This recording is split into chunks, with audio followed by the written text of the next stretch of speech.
we as women have a huge important role in this because I feel we have easier access to that light.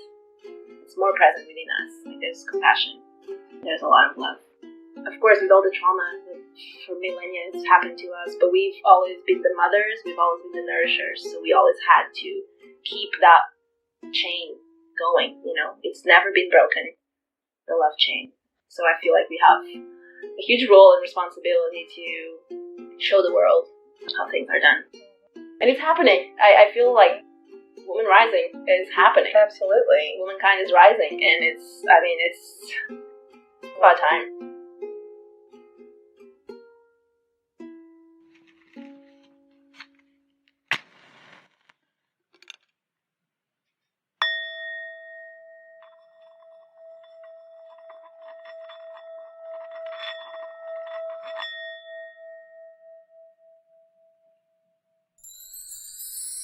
Hello, starseeds, and welcome to episode 7 of Musings from the Rainbow Sparkle Palace, the feminist podcast that circumvents social media bans so that women's voices are heard.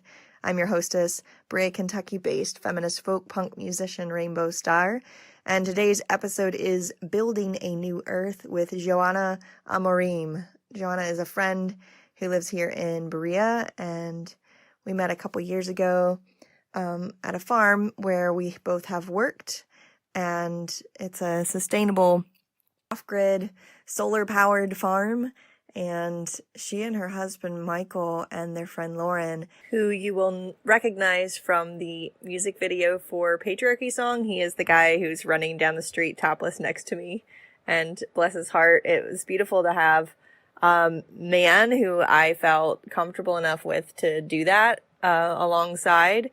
And also because I don't see him very often, I joke that, well, it's like real. That's part of why I chose him, because I don't have to see him very often after that.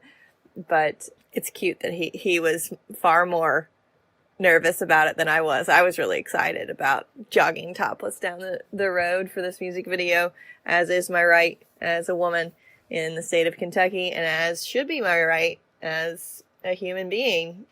It's really sexist that we have laws that allow men to do things that women can't do. But anyway, that's backstory on Lauren. So Lauren and Michael and Joanna have been building this cabin on 62 acres just outside the outskirts of Berea with logs that they have felled themselves. I mean, big freaking old trees that they have felled themselves and drug from the woods. And they've got this enormous cabin. I mean, I live in my little tiny house. It's 8 by 12 feet, 96 square feet. And this thing is huge, right? So it's an amazing feat to see it go up. It has been a huge community effort. And Joanna is this tiny woman, but she's super, super strong. You would be really taken aback, I think, if you saw her out there working. And she's a flow artist. She likes to do yoga and, acrobatic yoga and like partnered acrobatic yoga. And we were part of a women's group down on Clear Creek in Rockcastle County for a while together, and had a neat workshop together where we had like a women's grieving circle. And that was really cool. It was neat to be part of that with her. Joanna is Portuguese. I don't know if I said that yet, but she's from Portugal and has a different perspective. I'm coming here from there. She really hadn't been around a whole lot of forested area. Apparently, Portugal has been really cityfied for a long time. So I was amazed when I was interacting with her and seeing, she's got like huge garbage bags full of wool just waiting to be carded and spun in her house right now. And you walk into her house and there are these enormous like cheese pumpkins and squash in the oven that she had grown, that she was making to bring to a friend's house. And I was just reminded of the goals that were once at the center of my intentions, which started with Kentucky Earthship Group, a nonprofit that didn't quite reach nonprofit status, but it still was its own like unofficial nonprofit organization that I started in 2011 or 2012. And it didn't quite get off the ground, but the intention was to create an off-grid community of people and be back to landers and grow our own food. And we were working on reskilling ourselves. And I was also working on creating a time bank, which is an alternate economy where everyone's time is equally valued and you can trade whatever skill, whether it's something that's currently recognized as something that, you can pay someone for, or if it's not, whether it's just sitting and being with someone. So those were efforts that I have laid to rest at this point. Though I have this habit of community organizing, I find I've not had success with it, really. So I found it a lot more difficult to get people mobilized. And also, once they're mobilized, managing relationships is hard. I really wish that we learned how to communicate and manage relationships when we were in school. That should have been right alongside geography and trigonometry, which I've never used trig, but communicating and relationship building is far more applicable and useful and valuable, if you ask me. But I was just really inspired by her. She has this new business called Sylvatica Forest Farm, and she is selling garden products grown on the land where she lives. And there are all kinds of beautiful mushrooms and wild raspberries and all kinds of amazing things here in her forest. And I was just really inspired being around her. And I hope that this inspires you as well. In this interview, Joana and I talk about equity, gender equity, rather than equality. I like the term equity. We don't use it specifically in this interview, but that is what we're referring to. Women and men are not equal. I think that term is problematic, though it is used a lot, and I think it is used a lot with good intention. But women and men are not the same. Women are not men. Men are not women. There are things that women can do that men can't. And as we talk about here, such as sometimes lifting incredibly heavy things, unless you're a woman who's going to the gym on the reg, sometimes men can do that and women can't. Their upper body strength is what they're naturally good at. Our lower body strength is what we're naturally good at. And it's beautiful to hear Joana talking about embracing, learning to embrace the differences and celebrate the differences between men and women and not trying to be the same as men. And I would add seeing the value in both, seeing the value in men's strengths when they step up and use them for the betterment of all, and seeing the value in women's strengths. And just because you're not physically as strong as a man in your upper body doesn't mean that you're weak, right? And if you heard my last episode, which was with CrossFit trainer Annalie Homa, you may be thinking, wait a second, Rainbow, last week you literally said that there's nothing that you can't do as a woman. I still stand behind that. There's a nuance here. I think if you really put your mind to it, and in regards to specifically, I think really just upper body strength are things that women need to try harder at than men, because this is just how they're generally built. Not all men, but most of them. It doesn't mean you can't do it. It just means that you have to work at it, put in them gym hours, Though, I'm not saying that women and men are equal, that we're the same. We should be valued the same, of course, equally valued. We're equally valuable as creations that are complex and amazing and miraculous, but there are certain things that we physically can do differently. And I think that beyond that, anything that women and men seem to do differently are merely products of our raising, really. It's the nature versus nurture discussion on that. I think the jury's not necessarily still out on that anymore. Actually, I was listening to NPR this weekend and hearing there's a new book coming out. Oh, damn. I don't remember what the hell it's called, but there are studies that were being done showing that the only differences that are seen between the genders across the planet are cultural. They're culturally ingrained. And so there you have that. Of course, that's only one person's studies, but it makes sense to me. we're uber adaptable species. And that's how we've made it this far and taken over the whole planet to the point where we're on the brink of destroying the damn thing. So I find it's important to specify that I'm not ever saying in my feminism, I'm not ever saying that women are the same as men.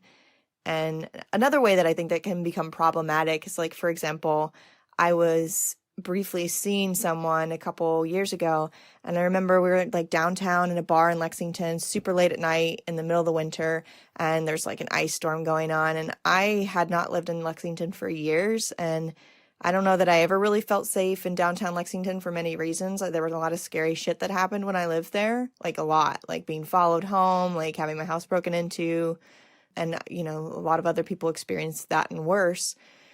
And so we're in a kind of seedy part of town, and I told him that I wanted him to walk me out to my car because I needed to get something, and he refused. He said, you know, I don't feel afraid down here downtown. And it's like, yeah, because you're a guy. And it was really strange. Like, I think this was a person who seemed to think that he was woke and think that he was a feminist, but not recognizing that I have greater risk when I step outside a bar in downtown Lexington at night as a woman, is not being woke, and that is not being feminist, and that is not being respectful of women. Just because I'm a feminist doesn't mean that I want to be treated exactly like a dude. Like, if I were a dude, of course it would have been silly for me to ask my male friend to walk me outside to my car, I'm afraid. Like, unless there's some special case or like something going on. But it makes perfect sense that I would want some kind of male protection. And I do know from my experiences in the world that I am safer when I am in the company of a man who I can trust, when I'm, you know, potentially going to be around strangers or in fucking dark alleys. So that's my rap on equity and versus equality. And I'm definitely curious to hear what you think about this. And I would invite you to write me info@rainbowstarmusic. Let me know any experiences that you've had with this or your thoughts on it. And without further ado, I bring you my interview with Joana Amorim, farmer, artist, activist, and entrepreneur. So, yeah, I wanted people to know about you, and I wanted to learn a little bit more myself about you, because you're an artist, and I love the art that you made for the First Friday, for their t-shirts. It's so pretty, and every time I see your art on Instagram, I'm like, damn, because drawing's really hard for me, and so I'm always, like, really impressed when someone can draw, because it's like, wow, how do you do that? Yeah, I mean, it's still hard for me to, like, be called an artist, because, I don't know, I grew up in a culture where, like, for you to be an artist is kind of like a privilege. It's, like, almost something that is, like, I don't know, like, spiritual or, like, divine. And I would never associate myself with it. Just probably, like, self-worth issues, you know? Mm-hmm. But, actually, since I moved here, like, our good friend Leah, she was the first one calling me an artist. And I was in the beginning like, oh, my God, no, I'm not. I don't deserve that. Like, I'm not good enough because, you know, always think I'm not good enough. But, I've always enjoyed drawing, and people started looking at my work and, like, requesting it, and that was really, like, the wake-up call of, like, oh my God, like, people appreciate what I do. It's, like, really amazing. So I guess, yeah, I'm still exploring, like, what kind of artist I am. I just enjoy working with my hands. Like, my mom and my dad, they're both, like, craftsmen, so. Yeah, you showed me a picture of your mom's, like, multicolored fabrics that she was making, right? Yeah, she works with wool, and she dyes all her wool with natural colors, so she uses plants and cool tree barks and little insects to, like, so cool. Create her own dyes. It's really beautiful work. It's, like, very sacred. And yeah, so I grew up with fibers and gardening and farming and nature. In Portugal? In Portugal, yes. What city are you from? I'm from Sintra. It's like the coastline of Lisbon. It's at the very tip of the nose, the most western point of Europe. By the ocean, Atlantic Ocean. Greta Thunberg was there a couple days ago. Really? Yeah, I just saw she posted on Facebook. She's like, My sea legs are shaky because we just got off the boat. She'd been on the boat coming from America all this time. Yeah. Oh my god.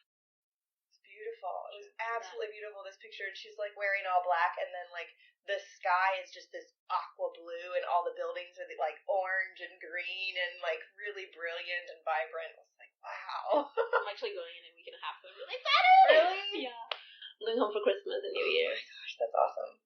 Yeah, it's been over a year that I've been there, and like whenever more than a year passes, I feel like my ground just like leaving me. I just feel like, I don't know, there's something like, I don't know if it's psychic or spiritual, like something happens like after a year long, connection feels like very thin.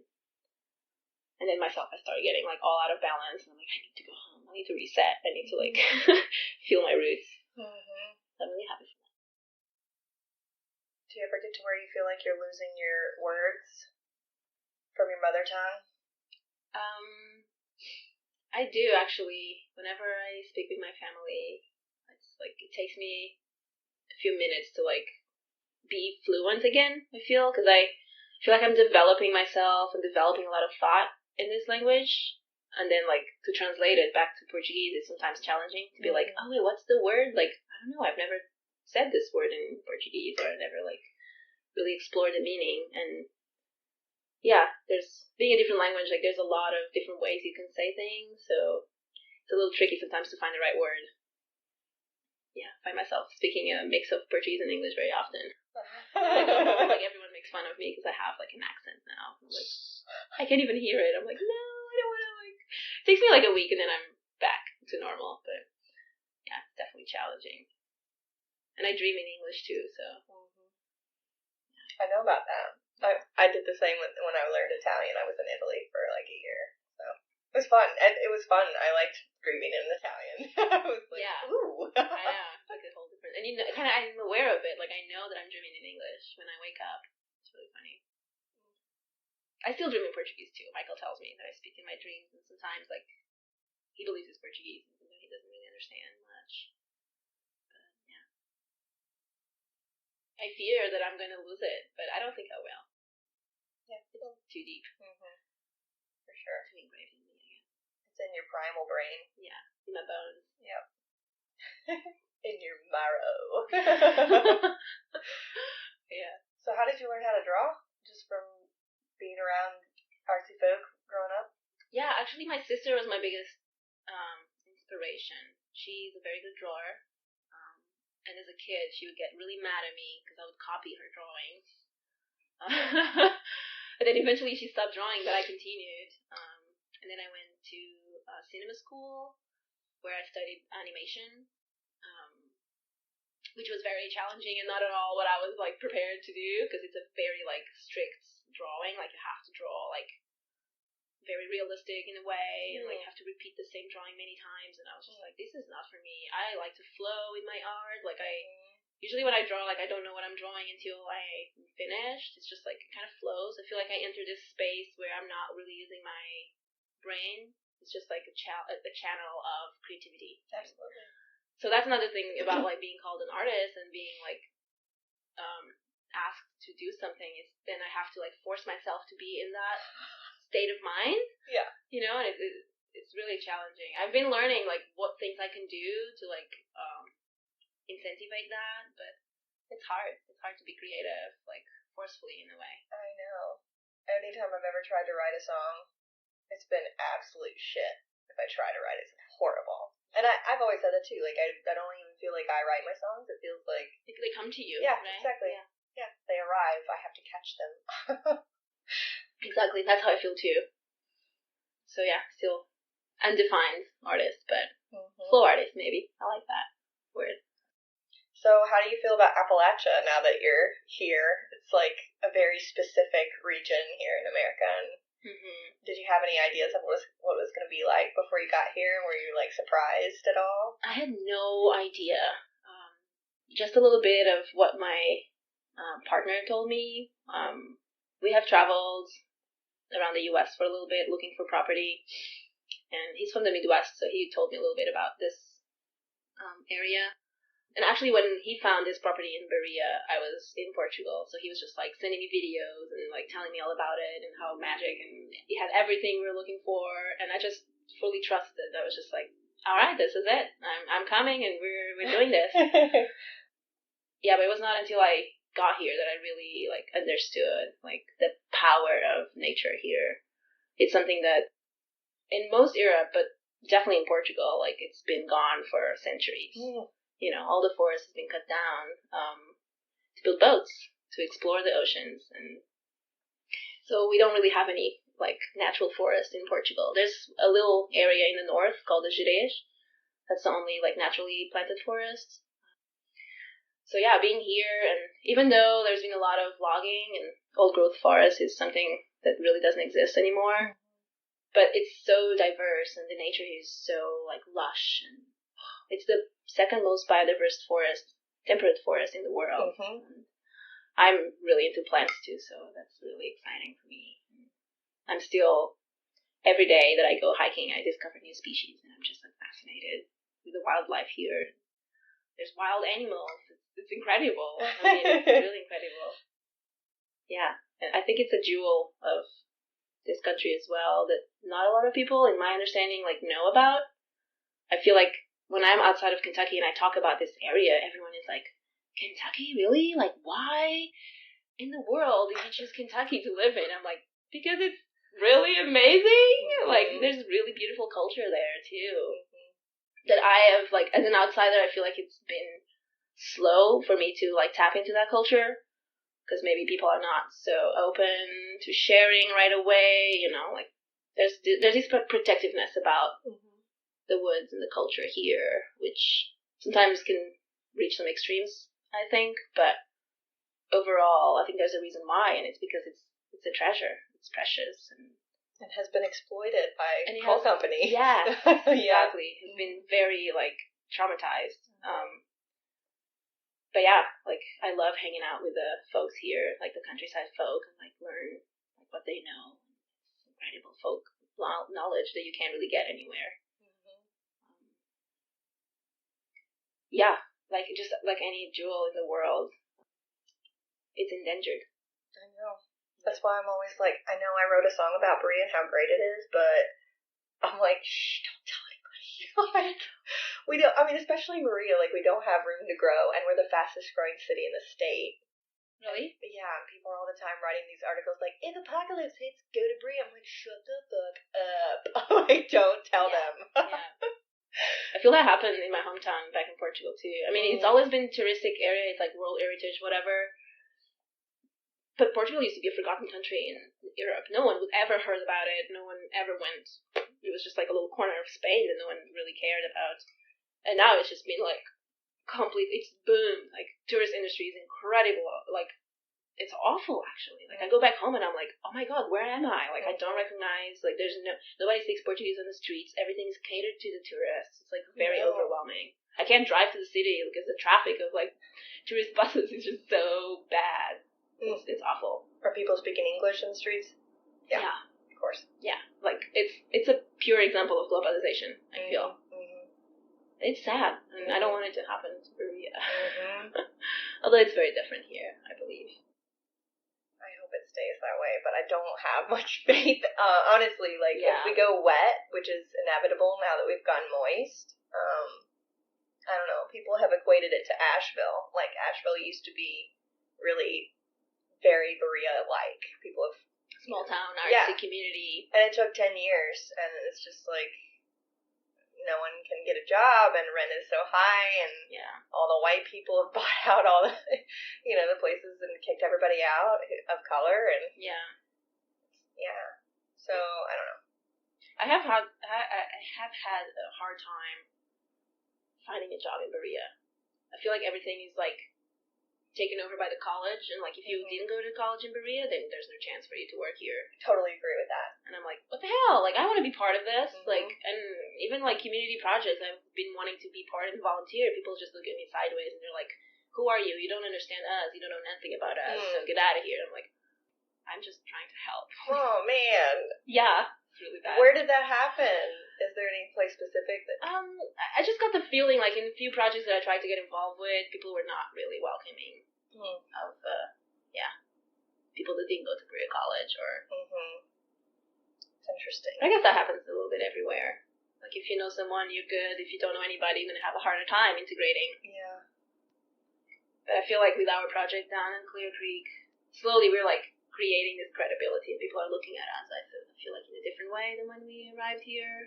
Like, oh, you're actually up to something good, and you're, like, I don't know, trying to, like, preserve our culture. In a way. So you and Lauren and Michael are building a huge fucking cabin out of trees that you cut out of the woods. Can you talk about your huge cabin, which I helped build at least on one day? Yeah, and you will. Hard work. And you will again. Oh my hopefully. God. We need more help. It's cool. I've been working out. It's fine. Yeah, so we used to be, well, we've had always this vision of living on the land. I'm I don't know how many generations farmer, but the farming tradition in my family has never been broken. So my dad was a farmer, my grandfather, my great-grandfather, and from then back, I believe centuries, they've all been farmers, because that's what you used to do, right? And I am continuing that tradition. I am the farmer in my family, in my generation. So we've always had this vision of, like, you know, buying property, not only that we could, like, farm it in a sustainable way, but we could also, like, keep the forest from being logged in this area. So there's ideas of putting it into a land trust or finding a way that we can preserve it forever so they can never be touched. So 4 years ago, we bought 62 acres in England Falls Road. 50 of those acres are wooded lands. So there's really a small portion that is a meadow where we are building a traditional log cabin that we, after a lot of research and talk with old folks and trying to translate their really, like, big accent and, like, looking at a lot of cabins that have been here for 100, 200 years old, some of them.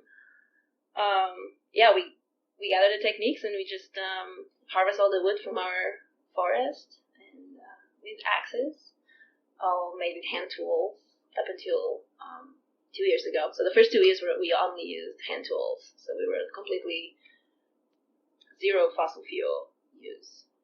We were living on a teepee at the time, on the land, bathing in the creek, and cooking in the fire.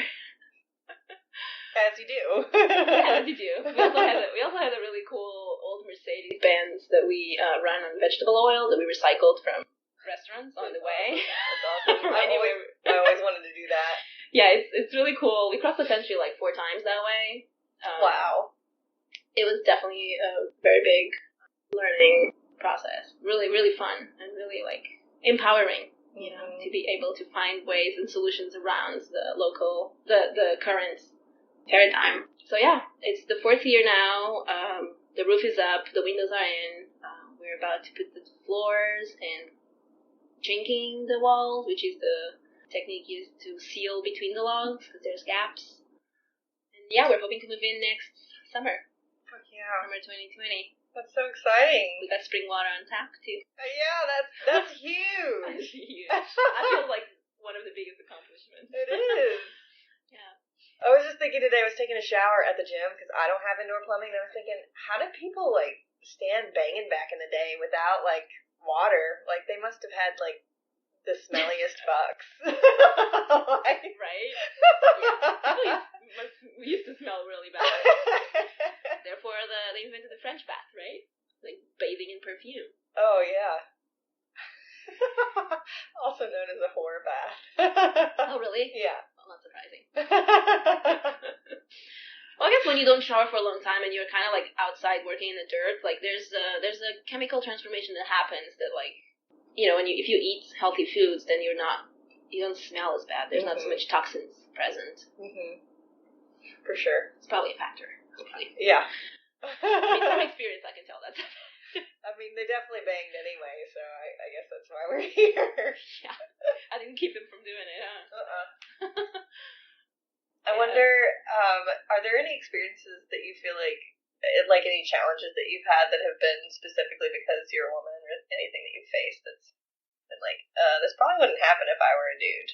Yeah, I feel like definitely like being in the construction industry, let's say, many times when we had to like reach out of our community to like either buy supplies or talk with folks about techniques or, ways to do things. Definitely people would not take me seriously. Like when I would talk to old man about like ways to like move heavy logs, they would just look at me and be like, "Is your husband here? Can I talk to him?" or something like that. And then like when either my husband or Lauren would speak, they would be like immediately engaged, and I would be like, "Okay, cool. Well, this is fucked up. Like I'm the one who has this idea, and I want to really talk about it, but like I have to like go through them sometimes to access the information." Definitely experienced that. Also experienced it in myself. It's been very clear to me the conditioning that culture has given me. I'm building a house, which is a huge endeavor, with two men which are like extremely capable, and here I am, like a 5 foot something, like young girl. I mean, I'm strong, but I am like not as strong as Lauren or Michael, and I found myself like beating myself up not to be up there with them. So I wanted to be also like a man in a way. Like I wanted to do anything that they could do. I wanted to be right up there with them. I wanted to be as strong as them. And I would not like rest or let myself be weak because I thought I had to prove something. And I understood over the years that that's been a conditioning that's been put on me. So I've been really good at pausing now and being like, you know what, this is too heavy for me to lift, and I'm not going to try because I know I could probably do it, but why don't you do it without hurting yourself? Yeah. Or like, asking for help to do something and not just being out there like, oh, I have to do this, feeling all like, because I mean, I have a lot of testosterone as well, and I enjoy heavy work, but I also really need to respect my boundaries. And so I feel like growing in the culture that I grew up in, and like, we didn't have a lot of money. We were like poor farmers, so we had to like, hustle and survive, and that put me in this like mindset that I have to be like super strong, and you can't ask for help because otherwise you will be weak. It's like if you're not strong, you're weak, and there's a lot more than that, right? It's a huge gray zone, and so just really, and these two men that I work with, they're extremely loving, and they've been very helpful at helping me see this too. That it's okay to like not do everything. So yeah, it's been a challenging but very like gratifying process for sure. I also think it's nice to see men making themselves useful. It's really nice to step back and see them like do something for once. Yeah. Exactly. Like, please make yourself useful. I think that's the sexiest thing on the planet, when a man makes himself when they have the useful. foresight to be like, oh, I could actually like plug in right now and make something a lot better. So, oh yeah, please do. I'll be over here drinking tea. I'll go cook you some lunch. Like, great. You like work without axe. So what are your hopes for the future then? Like in general, or? Yeah. Whew. Well, that's a huge question. Like for the future of our work, humanity, the world. All three. I usually do phrase it that way, so good on you to pick it up. Okay. I hope for the future. Well, I really hope that humanity. Well, I have like the pessimist in me and the optimist in me, so I'm trying to like see which one wants to come up right now. But I do usually choose optimism, so I really want to believe that we will see that it's through love that we are going to be able to thrive as a species, and there can't be peace on Earth while there's war in love. And I believe that the world is the way it is because we have not learned to love each other, no matter the color of our skin or our sex or our preferences, And I do believe that people will see this one day, and they will let go of all their guard, and they will actually open up to each other's, and that's the only way we can really cooperate in an evolutionary way. And we are all made of the same dirt. We are all.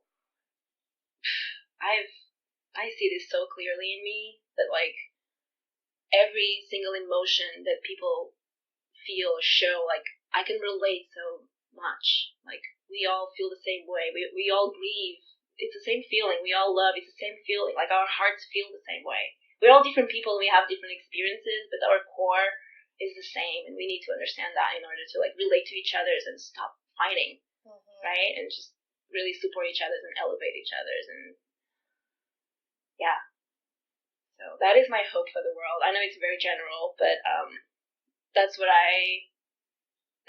how I want to live my life and how I want to be an example of what I believe. And yeah, it's a huge process because we are so traumatized. This human culture is so traumatized from everything that has ever happened.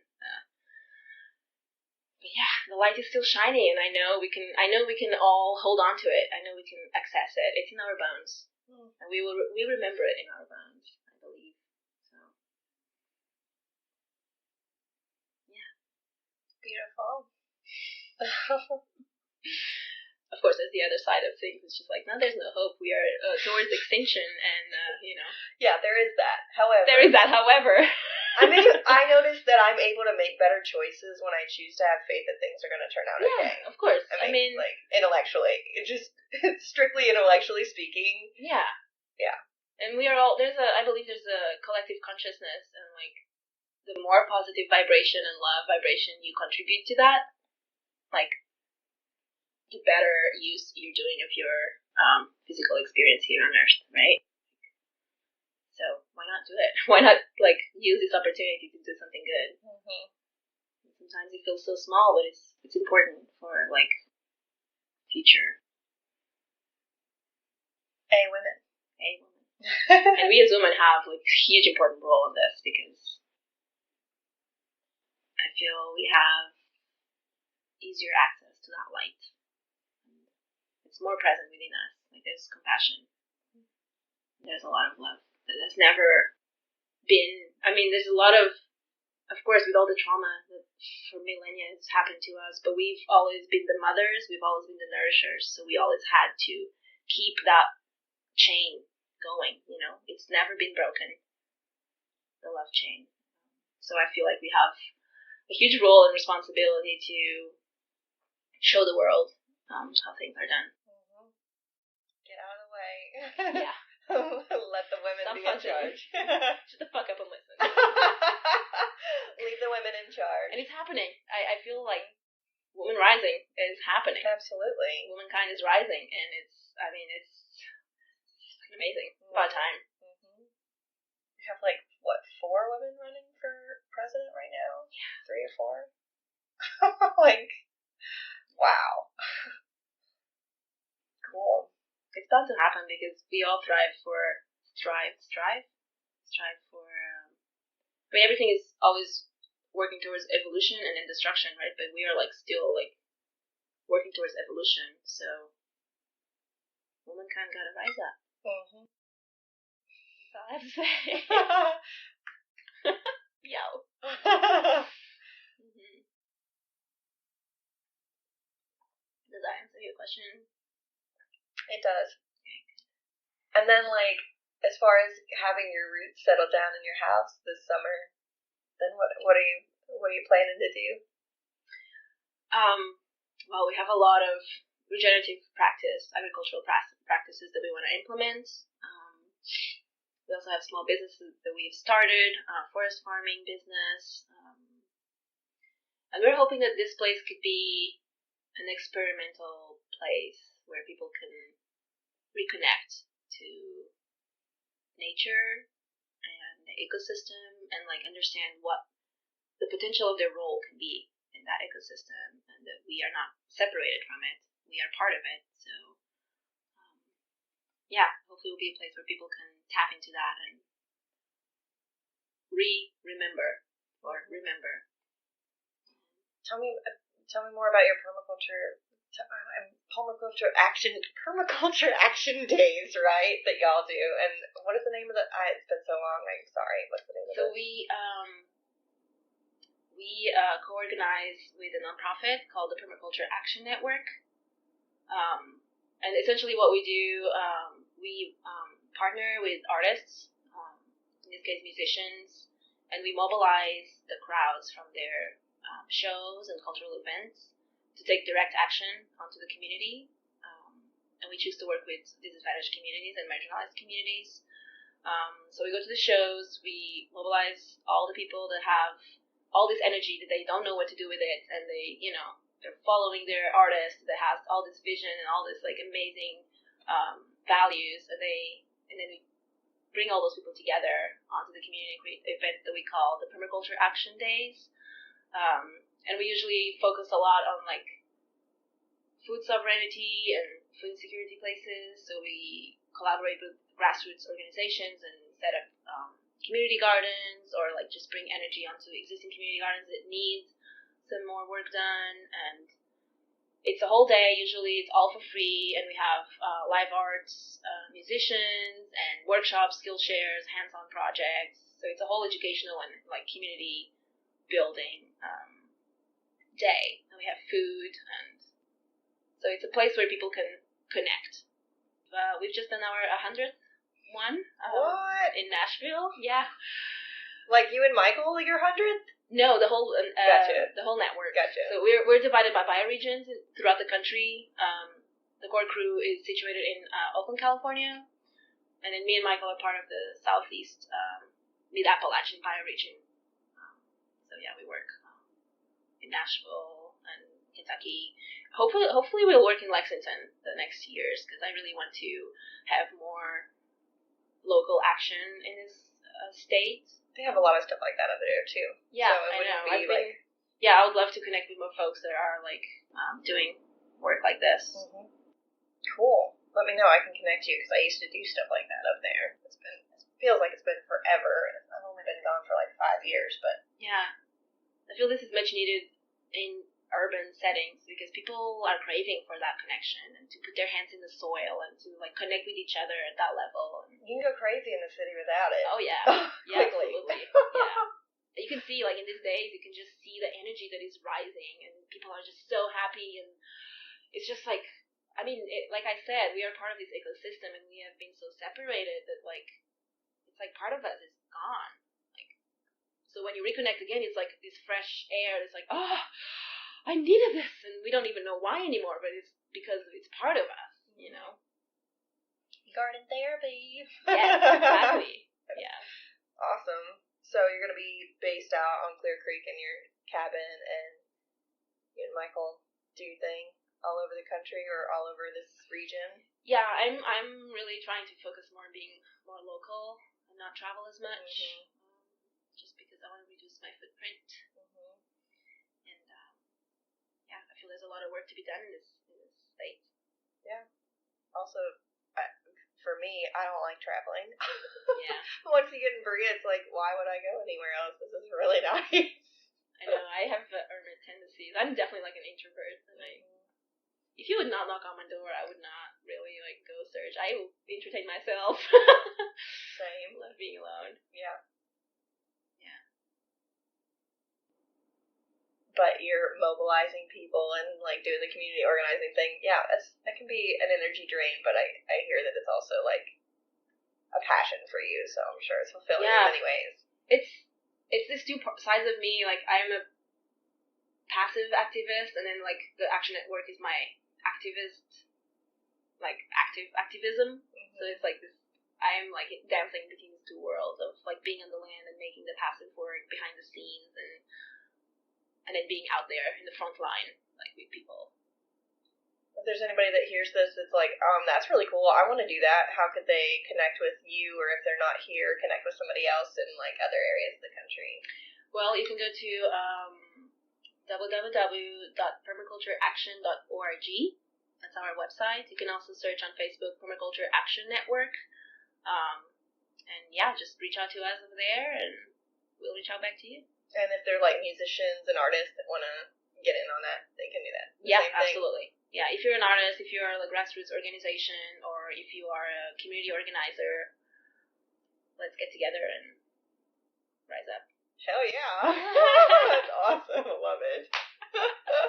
Just made that up, by the way.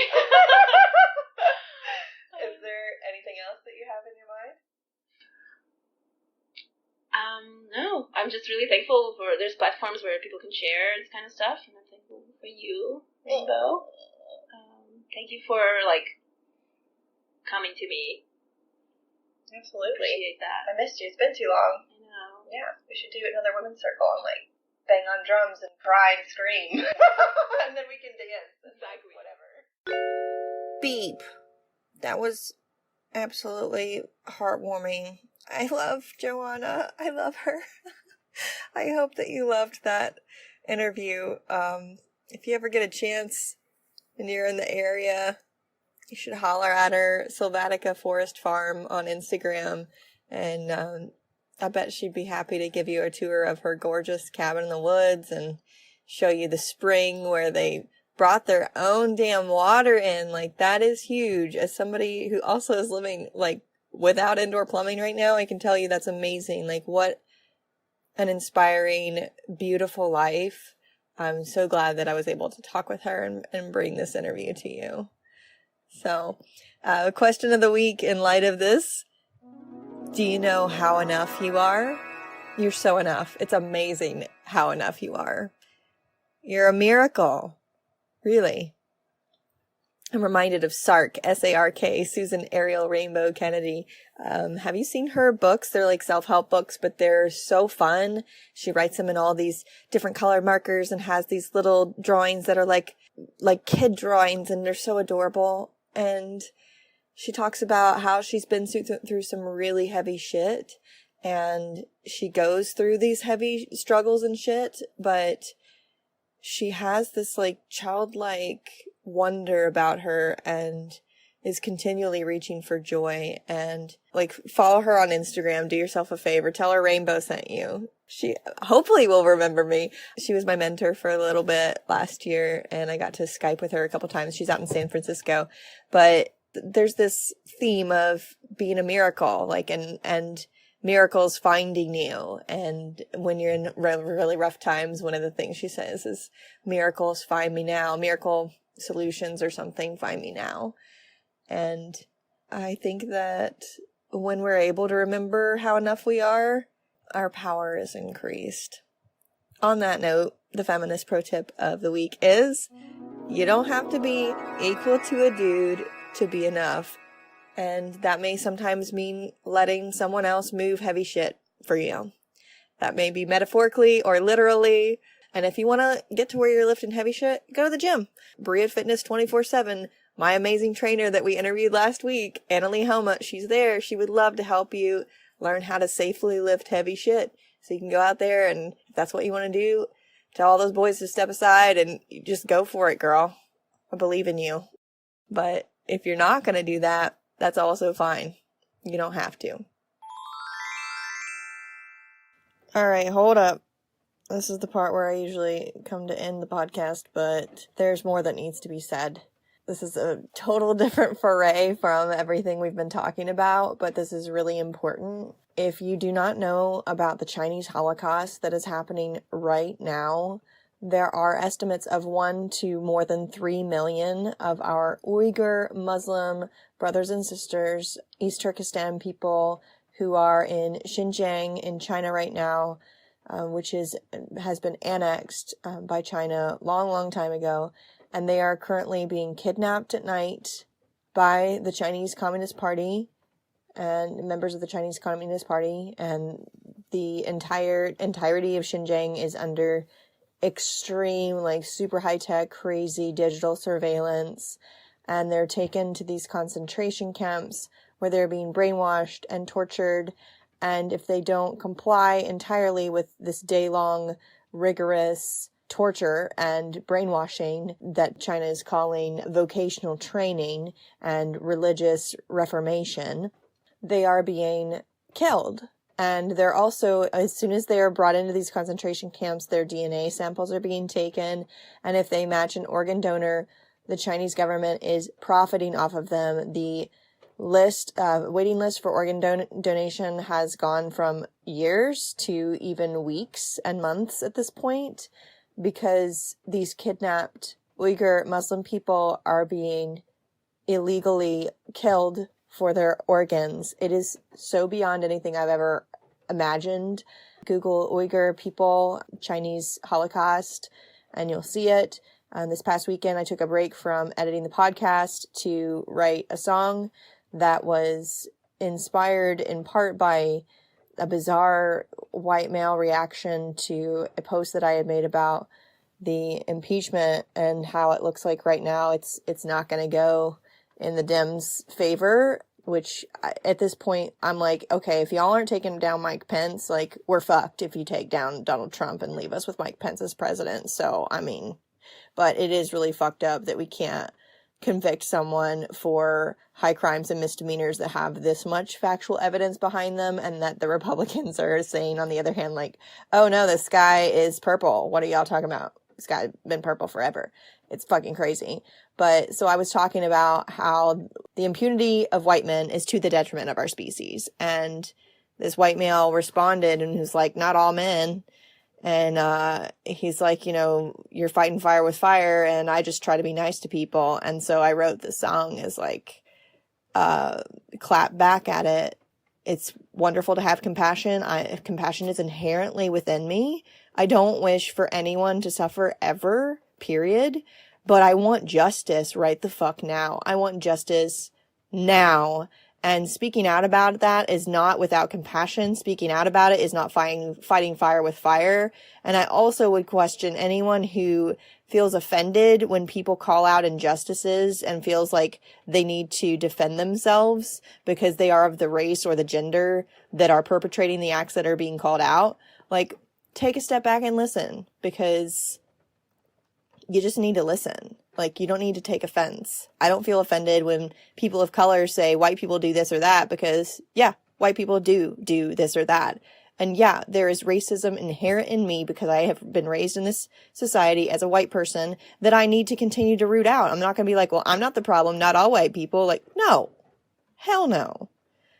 I want to sit down, shut up, listen, and help when I can. And if I'm corrected, like, say thank you for telling me, because I'm not fucking perfect. So with that being said, here's the song that I wrote. 100% of the proceeds are going to the Uyghur documentary that is trying to be made right now to raise awareness and hopefully mobilize voters and politicians to act. Also, very important, Kentucky people right now, before the end of the year, and I would say do it right now, call Mitch McConnell, call his office, Google Mitch McConnell's office, do it right now. You can call him 24/7, leave a voicemail, and tell him to support the Uyghur Act, which is S178. It's basically a reprimand of China, but it is important and it is symbolic. I don't know that we're going to close the Chinese concentration camps by telling them to do so, but that is what this bill says, that the United States will condemn it and ask China to close them. Like, that's huge. So stop what you're doing right now. Google, call Mitch McConnell and tell him you want him to support the Uyghur Act, S178. All of the proceeds from this song go to the documentary that is trying to raise awareness. Search Rainbow Star, Not All Men. That's the easiest way to find it. Search Rainbow Star, Not All Men, and you'll find it. And I list like the link to buy the track and donate, or you can just, there's a link as well to just directly donate to the documentary. So it's horrific what China's doing. People need to know about it. The reason you've not heard about it is because governments are afraid to speak out, because China has such a stronghold on the global economy, and we need to stand up and say that lives are more important than money. Thank you.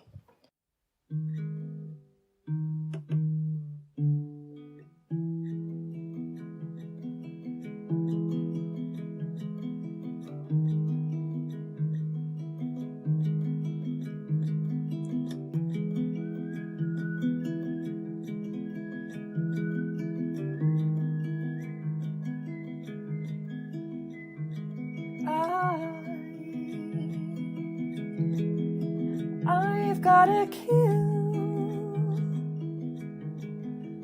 kill all the men today. I've gotta kill them with kindness. That's what the white man said. Oh,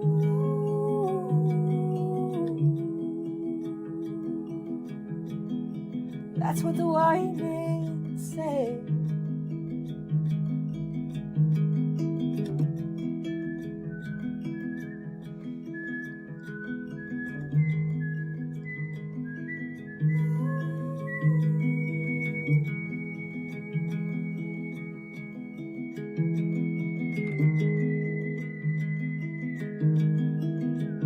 Yeah, I know white men getting away with murder. Yeah, I know white men getting away with genocide. Yeah, I know white men getting away with organ harvesting and sex trafficking and rape of children. Yeah, I know, but kill them with kindness.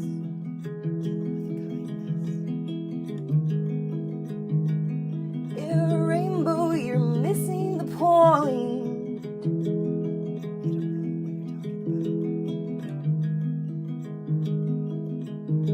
If we just had more compassion, maybe they would stop raping and killing our women and children, stop killing each other. We all could die happy if we just had more compassion. Maybe China would release the Uyghurs they torture and mutilate with worldwide impunity, because man can do anything if we just had more compassion. Maybe millions of women would not die when pregnant in first world countries without reproductive health care if we just had more compassion. Oh, you're missing the point.